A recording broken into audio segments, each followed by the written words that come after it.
Силер балдарыңардан акча сураганда кандай сурайсыңар деп суроо бергем да. Мындай тартынып сурайсыңарбы, 2-3 күн ойлонуп атып, кыжалат болуп атып, жүрөгүңөр ооруп атып, араңды атанан балам, мага бир аз тыйын салып коесуң деп сурайсыңарбы, же келе мага тыйын сал деп сурайсыңарбы? Өзүңөрдү кандай сезесиңер? Балдардын акча сурап атканда депчи. Ошондон менимче бул сураган деген сөз, баягы биз суроочу кол болбошубуз керек деп Алладан сурашыбыз керек да. Биз берүүчү колдон бололу деген ушундай дуба бар да. Алла мени берүүчү колдордон кыл, суроочу колдордон кылба деп суранышыбыз керек. Ошондой эле биз балдарыбызга дагы колубуздан келсе сурабаганга аракет кылышыбыз керек. Себеби биз балдарды үйрөтүшүбүз керек да. Биз мындай кооз сөздөр менен үйрөтпөшүбүз керек да. Биз өзүбүз берешен болуп, акчаны көп таап, иштери өзүбүздүн жаныбызга тың болуп, анан балдарга бергенди үйрөтсөк, ал да өзүнүн балдарына ошондой үйрөтөт да. Эгер биз алганды үйрөтө берсек, улам эле келе майым түгөндү, чайым түгөндү, кредит беришим керек, өлгөнгө барышым керек, тойго барышым керек. Даже единица сурагандар бар экен да, мага ошондой кайрылды бирөө. Бүт бардык эмесин баягы керектүү акчасын баарын жыйып турабыз дейт. Даже единицасын салып турабыз дейт. Бала күйөөм болсо азыр ооруп жатып калды дейт. Көтөрө албай дейт. Балдар көтөрө албайт. Мен дагы бир ушуга карата бир аябай сонун бир мисал айтып берейинчи. Мен угуучуларым ушул мисалды эстеп да калышат деп ойлойм. Анан ушул мисалдан кийин аябай чоң жыйынтык да чыгарышат го деп ойлойм да. Тоокты элестетсеңиз, тоок балапан басты да.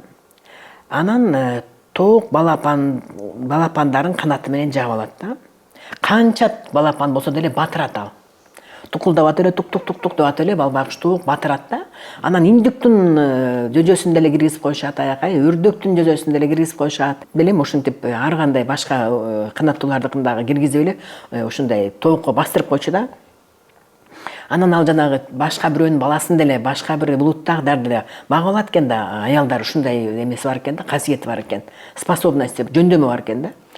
Анан баягы тоок канаттары менен бага берет, карай берет. Жаан жааде, шамал болот, күн тиет.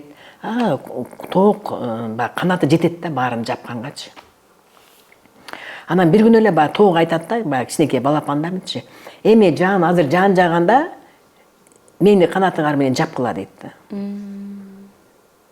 Анан баягы жөжө кайдан жаба алат? Ал чоңоюп тоок болсо деле жаба албайт. Туурабы? Ал жаба албайт да. Себеби анын апасы чоңураак да андан дагы. Анан ары тыртайлаңдайт, бери тыртайлаңдайт, ары чуркайт, бери чуркайт, эсойт. Анан жанагы энергиясы төгөнүп калат бир күнүчө анын. Потому что запастагы энергиясын да корот койт андай балдарчы. Анан таарынып баштайт. Сен эмне мени жаппай атасың депчи. Ал айтат, мен жабайын деле аракет кылып атам, мына болгон тапкан тергенин берип атам силерге. Мынакей алтын шакек, анан тигип бу депчи. Ошон үчүн биз биринчи чоңойтушубуз керек да аны, бир чоңойтушубуз керек, аны жапкандай кылыпчы. Вообще жаппаш керек да, ал жаппаш керек, потому что ал уже закон бузулду деген сөз. Ал тоок өзүнүн балапандарын караш керек. Тиги тоок үйрөттү да, балапандарын үйрөттү. Момундай кылып мен силерди жаптым, бактым, коргодум, жаандан мындай үйрөттүм кандай. Эми сен өзүңдүн балдарыңды ошондой кара. Ошол жанагы иерархия, үй бүлөлүк иерархия деген ошол.